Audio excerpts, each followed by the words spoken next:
Okay, fashionistas. And now for my nerdy question. Yahoo! Okay, and girlfriend, I'm not saying you're nerdy because I love this question. I think it's fabulous and wonderful and it is perfect. I just get all nerdy crazy and like so excited because I love fabric and I love talking about this stuff. I'm so weird. Okay, so this question comes from Hybrid Pros. Hello again, my dear. She says, respect and admiration, respect and appreciation for you, a fun, smart fashion goddess. Aren't you so sweet? Thank you so much. Honestly, thank you. I really appreciate that. She says, would you do a video on fabrics, the selection and care of fabrics, how to avoid fall apart clothing, etc.? Thanks. You continue to inspire me. My dear, and thank you so much for always coming on here and giving me great questions to answer. Thank you for doing what you do so that I can do what I love to do. So I really appreciate it. Okay, so I'm going to, for the sake of time, I'm going to kind of split your question into a few different videos that I'll do some topics on. But the main questions that I want to address is, first of all, how to care for your garments. And second of all, how to select a garment so you're not going to get the fall apart ones. Okay, so those are amazing questions and things that we do every day when we go shopping. So I think this is fabulous. Okay, first thing is how to care for the garment. So what you're going to find, and I have some examples here just to show you, is the one thing that we all hate. And I know what you guys are totally gonna be like, oh yeah, it's the freaking tag, right? We all hate this tag. It's itchy, it's crazy, it's whatever. Okay. So what I do with my clothes, I am really weird. I will say it now, okay? I'll get it out there. You can't call me weird because I call myself weird. Is that I actually have taken photos of everything that I own and I have it on my phone. Okay? I'll just get that out there. So I literally take a picture of every single garment and I take a picture of every single tag. Because for me, this is one of the most important things about my wardrobe. I would not have all of this without these two simple principles that I'm going to talk to you about today. Okay, so that's what I'm really excited about telling you.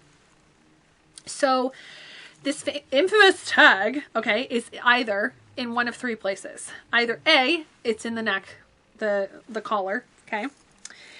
B, it is somewhere on the garment, typically in the collar area, or it can be lower in the garment, but it is stamped literally onto the actual fabric.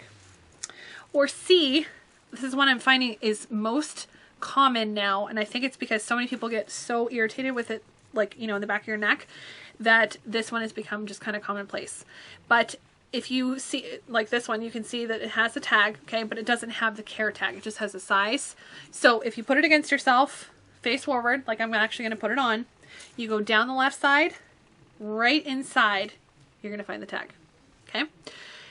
On this tag, this is a federally regulated tag, believe it or not. It has to tell you the contents or the fiber, basically, of the fabric. It has to tell you the care instructions, and it has to tell you the last place that it's assembled. So you will see this famous thing. Let's see if I can find it on here. Oh, this one. There we go. There. Oh my gosh, this makes me so happy. Look at that. Made in USA. Dun, dun, dun, dun. So exciting. Okay, but I'm going to totally burst this bubble right now. The sad part about where the item is made is not necessarily the entire destination, like the entire destination plan of this actual garment. So let's pretend that the pocket with the sequins is constructed in China. These panels are made in Mexico, but then the whole thing's put together in the United States. It's still going to say the United States. So do your research if you want to know, but just because it says it's made in China doesn't even necessarily mean it's made in China. It might just be assembled in China. So FYI. Anyways, back to the subject at hand. So those are the things that you're going to find that are federally regulated on each tag. The most important thing on each tag is the care instructions. Now, I have literally just pulled these. There are 3 t-shirts, okay? They're all in the same color family, which tells me they could go in a load of laundry together. But the interesting thing is that they all say almost the exact same thing. I'm going to tell you, even though it might be overwhelming to read each and every tag when you wash things, you're going to find a pattern. And you're going to learn that this, when I see this go in the wash, I know that this one has to be, with light colors. It has to be on cold cycle, gentle cycle, blah, blah, blah, blah. So just read the tag, group them together. You want to group by color first, Then you want to group by process. Excuse me. I would say for the most part, most garments have almost the identical, like the same kind of thing. So just follow the instructions. As a disclaimer, I would say for the most part, I don't like the dryer. I'm not a big fan of strong heat, so if I do put something in the dryer, it is on low heat.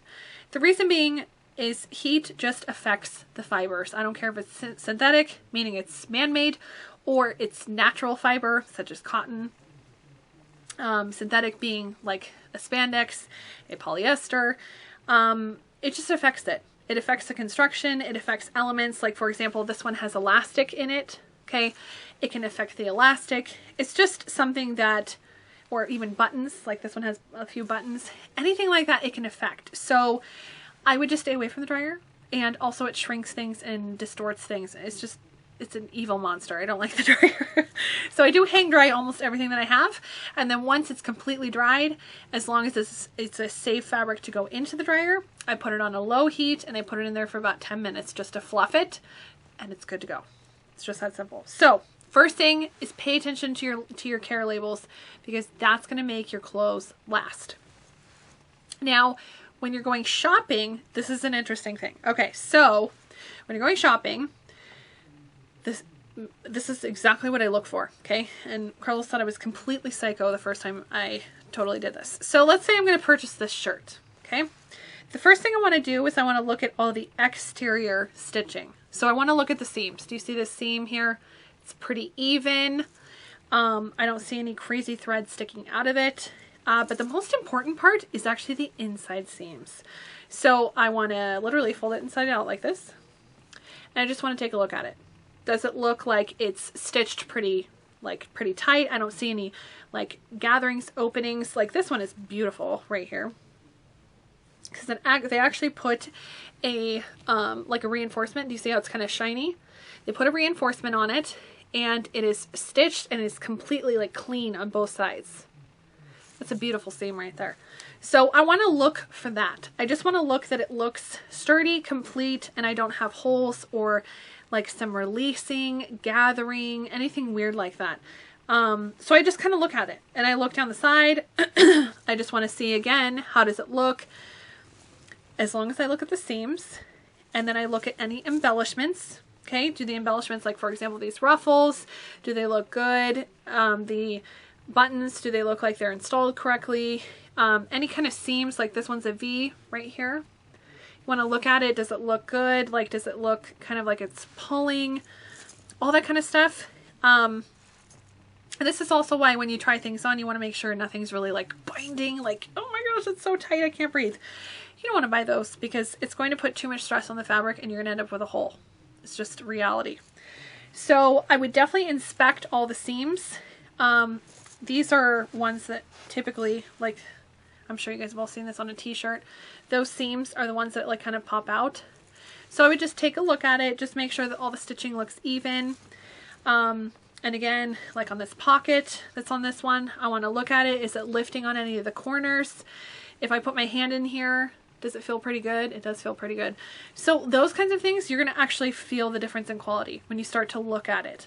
Because even though the fabric might be a cheaper fabric, which is okay, you want to just look at how it's constructed, because that will determine the longevity and the life of it, and how it's going to stand up to, you know, being pushed around and bullied around in the washing machine, as I like to say it.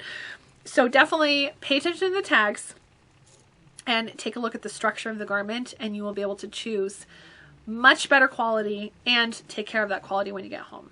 Okay, my fashionistas, so that is all that I have for you today. I so want to keep talking. I so want to keep answering. Like, I'm having to refrain from doing it. I try to keep these videos, like I said, I know in my last one around 10 minutes. 10 to 15 minutes is my goal, just because I know I have good information and I want to get it out there. So hopefully you find them useful. But I adore you guys. Thank you so much for subscribing and for watching. I really, really appreciate it. And of course, if you have more questions, you want more clarification, you want me to do a special video on fabric, girlfriend, let me know. Just leave a comment in the info box below. Or I'm sorry, in the comments below, or you can tweet me, you can Facebook me, whatever's easiest for you, but let me know, because I would love to answer your questions. So Love you guys. And I will totally see you guys next week. Okay? Take care.